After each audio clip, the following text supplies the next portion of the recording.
जय हिंद दोस्तों, मैं अनिल और आप देख रहे हैं Anil class official YouTube channel.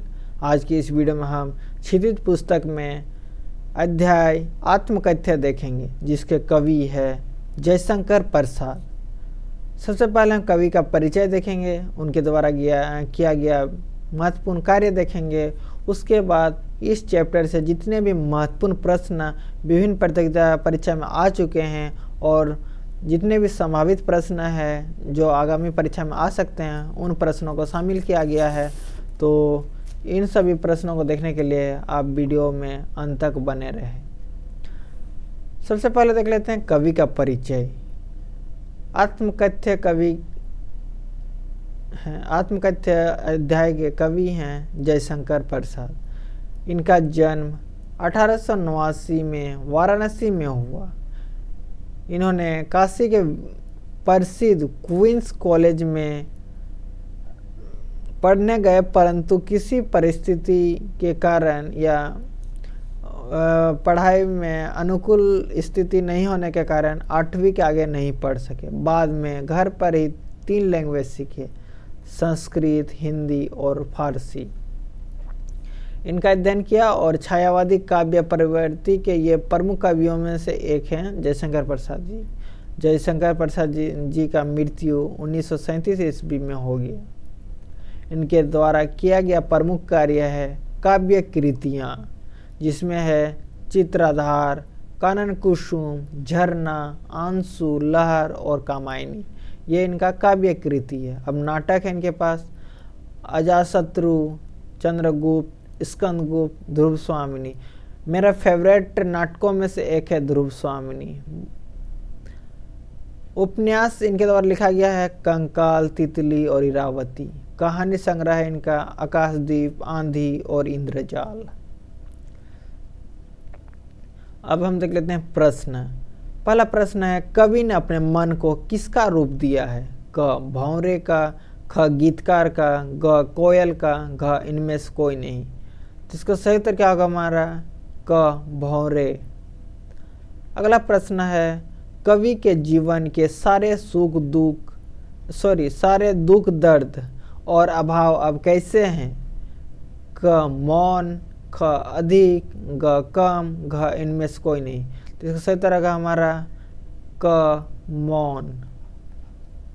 अगला प्रश्न है, गहरे नीले आकाश में अनगिनत लोगों ने क्या लिखा है? क आत्मकथा, ख कविता, ग कहानियाँ, घ गीत।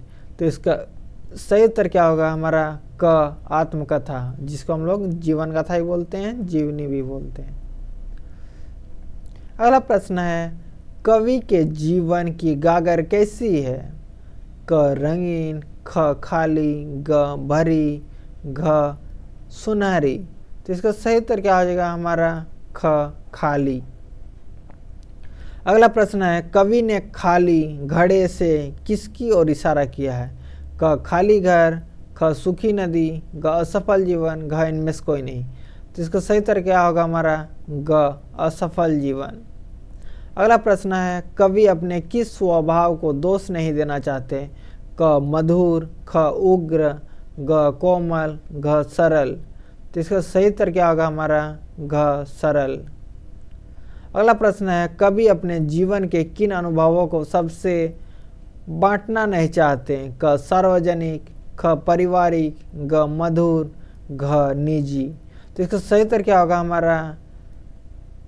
घ निजी जीवन को वह बांटना नहीं चाहते थे। अगला प्रश्न है, कवि के आलिंगन में आते आते कौन रह गया? क माँ, ख पुत्री, ग प्रेमिका, घ इनमें से कोई नहीं। तो इसका सही उत्तर क्या हो जाएगा हमारा? ग प्रेमिका। अगला प्रश्न है, कविता में थका हुआ पथिक कौन है? क कवि, ख कवि के मित्र, ग कवि की प्रेमिका, घ इनमें से कोई नहीं। तो इसका सही उत्तर क्या होगा हमारा? क कवि। अगला प्रश्न है, मुरझाकर गिर रही पत्तियां किसकी प्रतीक है? क खुशियों की प्रतीक है, ख उदासी की प्रतीक है, ग निराशाओं की प्रतीक है, घ इनमें से कोई नहीं। तो इसका सही उत्तर क्या होगा हमारा? ग निराशाओं का प्रतीक है। अगला प्रश्न है, कवि के सरल स्वभाव के कारण किसने धोखा दिया है? क प्रेमिका ने, ख मित्रों ने, ग संबंधियों ने, घ इनमें से कोई नहीं। तो इसका सही उत्तर क्या होगा हमारा? ख मित्रों ने। अगला प्रश्न है, कवि ने अब तक कैसा जीवन जिया है? क दुखदाई, ख सुखी, ग स्वतंत्र, घ इनमें से कोई नहीं। तो इसका सही उत्तर क्या होगा हमारा? क दुखदाई जीवन जिया है।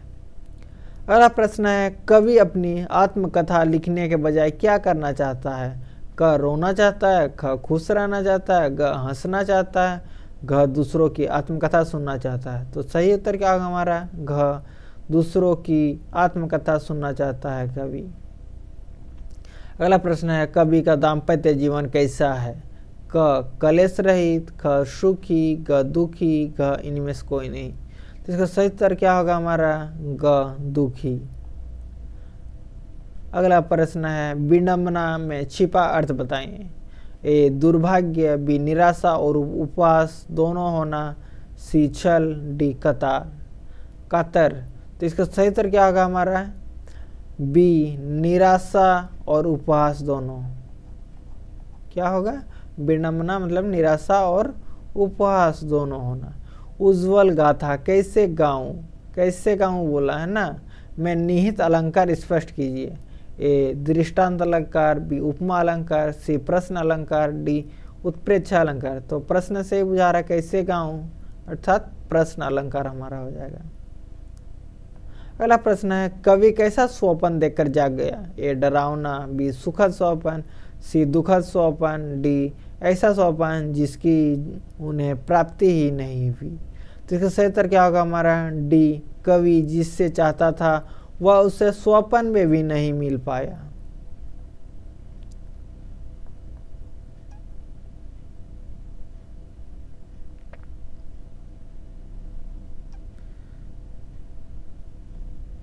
अगला प्रश्न है, मुस्कया कर का प्रयोग किस प्रकार का है? ए छायावादी प्रयोग, बी ठेठ वाराणसी प्रयोग, सी खड़ी बोली का प्रयोग, डी अवधि का प्रयोग। तो इसका सही उत्तर क्या होगा हमारा? बी ठेठ वाराणसी का प्रयोग। अगला प्रश्न है, कवि ने भोर को कैसा माना है? ए सुखद, बी सुहावना, डी प्रेम और लाली से युक्त होगा। तो इसका सही उत्तर क्या होगा हमारा? डी उपयुक्त सभी। क्या हो जाएगा हमारा? डी उपयुक्त सभी। अगला प्रश्न है, कवि अपने जीवन की सुखद स्मृति को किस रूप में देखता है? ए पार्थेय अर्थात जीवन का एक सहारा, बी दुखी कर देने वाला पल के रूप में, सी अपनी पत्नी के रूप में, डी अपनी प्रेयसी के रूप में। तो इसका सही उत्तर क्या होगा हमारा? ऑप्शन ए पार्थेय अर्थात जीवन का एक सहारा के रूप में देखते हैं। अगला प्रश्न है, सीवन को उधेड़ने का अर्थ क्या है? ए हृदय को चीरकर दिखाना, बी दिल को ठेस पहुंचाना, सी मन में छिपी पुरानी बातों को फिर से याद करना, और डी दूध का दूध और पानी का पानी कर देना। तो इसका सही उत्तर क्या होगा हमारा? सी मन में छिपी पुरानी बातों को फिर से याद करना। अगला प्रश्न है, कथा का प्रयोग कवि ने किसके लिए किया है? ए अपने मित्रों के लिए, बी अपने जीवन इतिहास के लिए, सी अपने अंतर्मन के लिए, डी इनमें से कोई नहीं। तो इसका सही उत्तर क्या होगा हमारा? सी अपने अंतर्मन के लिए। अगला प्रश्न है, कथा का शाब्दिक अर्थ क्या है? ए रास्ता, बी प्रियतम, सी जीवन, डी गुदड़ी। तो इसका सही उत्तर क्या हो जाएगा हमारा? डी गुदड़ी। गुदड़ी अर्थात रजाई। अगला प्रश्न है, छोटे से जीवन की कैसे बड़ी कथाएं आज कहूँ? इस पंक्ति में जयशंकर प्रसाद के स्वभाव के बारे में क्या पता चलता है? ए वे बड़े कवि नहीं थे, बी वे बहुत विनम्र थे, उनको अहंकार छू तक न गया था, सी उन्होंने अभी अभी साहित्य जगत में कदम रखा था, डी वे अपने आप को बड़ा साहित्यकार समझते थे। तो इसका सही उत्तर क्या हो जाएगा हमारा? बी वे बहुत विनम्र थे और उनका अहंकार छू तक न गया था। अगला प्रश्न है, कवि ने अपनी कथा को कैसा माना है? ए टेढ़ी, बी भोली वाली और सीधी साधी, सी रहस्यमयी, डी प्रेरणाप्रद। तो इसका सही उत्तर क्या हो जाएगा हमारा? बी होगा, भोली भाली व सीधी साधी माना। अगला प्रश्न है, कवि की मौन व्यथा हृदय में क्या कर रही है? ए थक कर सो रही है, बी हृदय को पीड़ित कर रही है, सी किसी भूचाल की प्रतीक्षा कर रही है, डी जागने का इंतजार कर रही है। तो इसका सही उत्तर क्या होगा हमारा? ए थक कर सो रही है। अगला प्रश्न है, आत्मकथ्य कविता में कौन सा गुण विद्यमान है? ए ओज गुण, बी प्रसाद गुण, सी माधुर्य गुण, डी सद्गुण। सद्गुण अर्थात सगुण भक्ति गुण। तो ये कौन सा गुण है इसमें? तो बी प्रसाद गुण है। अगला प्रश्न है, जयशंकर प्रसाद किस वाद के प्रवर्तक कवि थे? ए छायावाद, बी प्रयोगवाद, सी प्रगतिवाद, डी हालावाद। तो इसका सही उत्तर क्या हो जाएगा हमारा? ए छायावाद कवि थे। अगला प्रश्न है, प्रसाद जी का जन्म कब और कहाँ हुआ? तो ऑप्शन ए है हमारा सन 1889 में लखनऊ में, बी सन 1836 में काशी में, सी सन 1889 में काशी में, डी सन 1903 में छपरा में। तो क्या होगा हमारा? सी हो जाएगा, सी 1889 में काशी में हुआ था। अगला प्रश्न, निम्नलिखित में कौन सी रचना जयशंकर प्रसाद जी की नहीं है? ए कामायनी, बी परशुराम की प्रतीक्षा, सी आंसू, डी प्रेम पथिक। तो कौन सी नहीं है? तो ये हमारा हो जाएगा बी परशुराम की प्रतीक्षा, ऑप्शन बी। अगला प्रश्न है, निम्नलिखित में कौन सा उपन्यास प्रसाद जी की नहीं है? ए कंकाल, बी तितली, सी इरावती और डी पुनर्वा। तो सही उत्तर क्या हो जाएगा हमारा? डी पुनर्वा, डी पुनर्वा।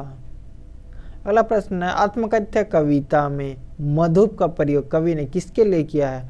ए भौरे के लिए, बी कवि ने अपने मन के लिए किया है, सी विचलित व्यक्ति के लिए किया है, डी चंचल व्यक्ति के लिए किया है। इसका सही उत्तर क्या होगा? बी कवि ने अपने मन के लिए किया है। अगला प्रश्न है, पत्तियों का मुरझाना किस ओर संकेत करता है? ए सूखे की ओर, बी पेड़ के सूखने की ओर, सी मन में उत्पन्न दुख और आनंद के भावों का मिट जाने की ओर, डी मृत्यु की ओर।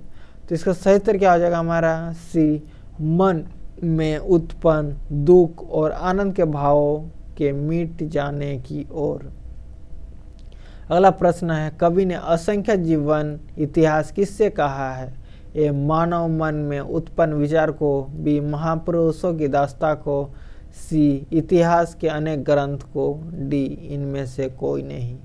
तो इसका सही उत्तर क्या हो जाएगा हमारा? ऑप्शन ए मानव मन में उत्पन्न विचार को। अगला प्रश्न है, रीति गागर का प्रतीकार्थ क्या है? तो किस चीज़ को इससे आइडेंटिफाई करना चाहते हैं लेखक? ए खाली घड़ा को, बी विचार शून्य मन को, सी अपशकुन का प्रतीक, डी अभावग्रस्त जीवन का प्रतीक। तो इसका सही उत्तर क्या है? सही उत्तर होगा डी अभावग्रस्त जीवन का प्रतीक माना है, मतलब उसको बताने की कोशिश की है रीति गागर के रूप में। अगला प्रश्न है, आत्मकथ्य कविता की भाषा कैसी है? ए प्रतीकात्मक है, बी संस्कृत निष्ठ है, सी गूढ़ है और डी उपयुक्त सभी। तो क्या हो जाएगा हमारा? उपयुक्त सभी कथन सत्य है, क्योंकि ये प्रतीकात्मक भी है, संस्कृत निष्ठ भी है और गूढ़ भी है। अगला प्रश्न है, आत्मकथ्य कविता की भाषा कैसी? ए वर्णात्मक शैली, बी विवेचनात्मक शैली, सी आत्मकथात्मक एवं छायावादी शैली, डी इनमें से कोई नहीं। इसका सही उत्तर क्या होगा हमारा? ऑप्शन सी आत्मकथात्मक एवं छायावादी शैली। अगला प्रश्न है, अरि सरलते के प्रयोग से कवि का क्या भाव प्रकट हुआ है? ए अपनत्व का भाव, बी विद्वेष का भाव, सी अनासक्ति का भाव, डी निर्लिप्तता का भाव। तो इसका सही उत्तर क्या होगा हमारा? ए अपनत्व का भाव के बारे में बताया गया है। अगला प्रश्न है, उज्ज्वल गाथा में निहित प्रतीकार्थ स्पष्ट कीजिए। ए, इस प्रयोग से कवि का अलगाव भाव प्रकट होता है। बी, इस प्रयोग से कवि प्रेम और अपनत्व का भाव प्रकट होता है। सी, इस प्रयोग से पता चलता है कि वे भौतिक सुखों से लिप्त नहीं थे। डी, वे किसी को अपने बारे में कुछ नहीं बताना चाहते थे। तो इसका सही उत्तर क्या हो जाएगा हमारा? ऑप्शन बी, इस प्रयोग से कवि प्रेम और अपनत्व का भाव प्रकट होता है। दोस्तों, आपको वीडियो कैसा लगा कमेंट करें। वीडियो पसंद आए तो लाइक और शेयर कीजिए और क्रैश कोर्स में जुड़े रहने के लिए चैनल को सब्सक्राइब करें। वीडियो देखने के लिए धन्यवाद। जय हिंद।